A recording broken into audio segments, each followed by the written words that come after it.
Good morning. How are you today?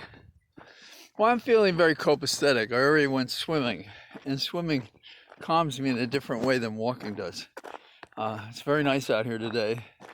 Also, I'm calmer because the papers was working on, I filed on Friday, and and I enjoyed doing it. But you can't sort of relax and enjoy it when you're doing it.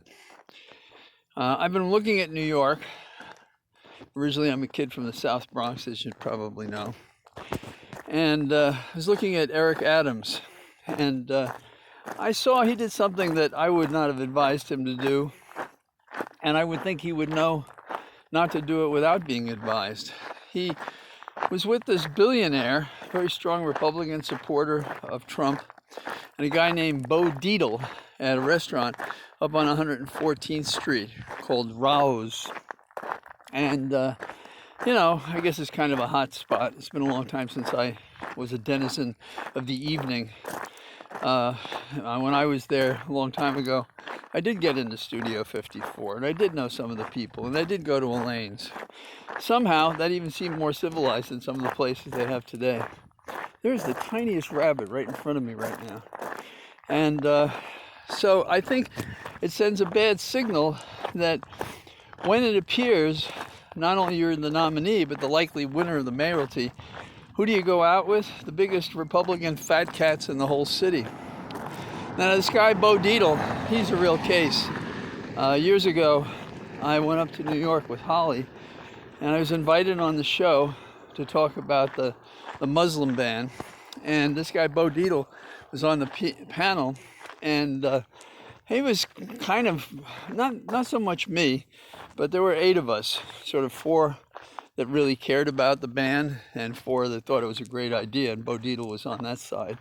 And he is a former detective, and he's a kind of a full guy, and he was running for mayor that year, and he's appeared on Fox, and he bragged to me how he had a gun.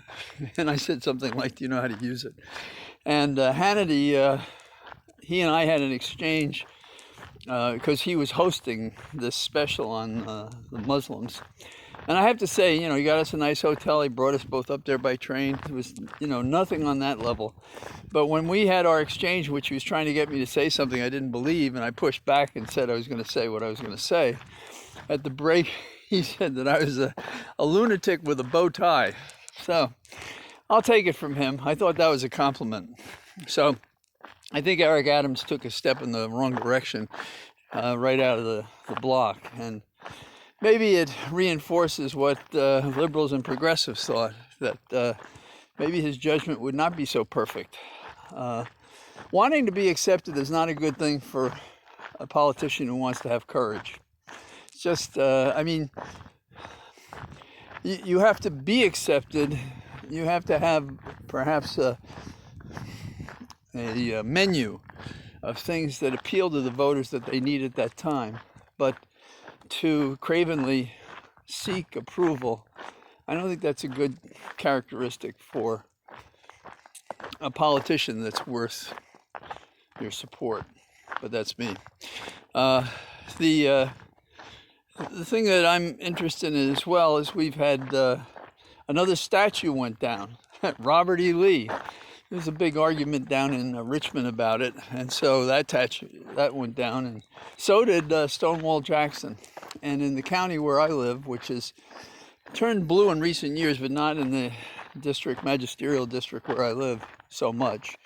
They voted for me, but my position is a nonpartisan position on the Soil and Water Board. The 56,000 votes, but I don't know how many came from where my precinct is. The thing we have here in Loudoun County, is we're looking at changing the names of streets and so forth. This consciousness raising, I think, is important. And it should be done right. It shouldn't be done randomly. We should explain it. And it would be good to replace the names. There was only one school where persons of color would end up if they had done anything wrong. Very long time ago, they resented the integration of the movie house. The blacks were on the second floor and everybody else was on the lower floor. And when that changed, They resented it. Same thing about the swimming pool. They actually closed down the swimming pool. This is long before I got here. So you get some idea. There's a fighter that I get a kick out of, McGregor, and I think he lost his last fight against a guy named Poirier, Poirer, I believe is how he spells his name. And he's a tough fighter, and they have a fight tonight, and we'll see if the brash Irish McGregor can win this one. He's a real powerhouse, but age gets us all in sports, so it's hard to say what will happen. I like the fact that Biden fired his head of Social Security, who was cutting back benefits, and he was upset with unions. What is wrong with these people? Why do they want a job that they want to destroy, ignore, contradict? I don't understand it. And he was asked to submit his resignation, and he said no, so he was fired. So I don't know if they're going to carry his Hulk out the door on Monday, but there it is. His deputy was asked to surrender his resignation, and he did. So there we are. Biden, you got to get rid of more of these people. They're around, and you got to get more of your nominations approved, and I know he's working on it. A lot of positions, a lot of resistance to us heave-hoeing those internal to government who are still friends of he whose name we'd rather not remember, and all the autocrats that are still floating around our government. We have to do more about ransomware. I don't understand. You can't say we're going to do something and then nothing happens. You can't just say it. As a kid in the South Bronx, and I'm sure elsewhere if you were in that kind of a neighborhood, you'd have fist fights. And it wasn't a big deal. And looking back on it, we were just lucky that there was no great fighters. We would have all gotten hurt badly. But we were all pretty good, I suppose. And I had to defend my face because I'd get black and blue if I got punched. And the key here is when you get into an argument with somebody in a street fight, there's a point inevitably where somebody says, "Oh yeah." Now that's a signal. When somebody says, "Oh yeah," you hit them immediately, because what happens is the other person says, "Oh yeah," and you give up your first punch. Okay, what does this have to do with Putin? Putin understands this. He was told the last time they saw each other, you better not cross that line. And he did. It's like, okay, what are you going to do? Huh? Come on, big guy. So he's got to do something.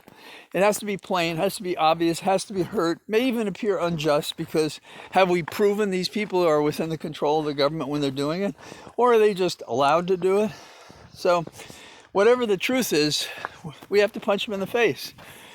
My dad only hit me on the seat of the pants a couple of times when I was a kid. And once he did, and I was explaining myself because he was trying to plant his hand on the strongest muscle in my body. And I persuaded him. And then he looked at me very guilty-like, and he said, "Well, you must have done something else." Putin must have done something else. So we got to hit him on the ass and let him know that we mean business. This guy, he's powerful, he's smart, but his government and his country don't compare. And if all this bullshit about us being so sophisticated electronically, well, let's show it. This is just not acceptable. So those are a couple of thoughts I have today. And despite the energy with which I describe these things, I'm still very calm from my swim. It's very nice when my body's settling in to my old stroke, and so I'm riding higher in the water. The breaths come easier.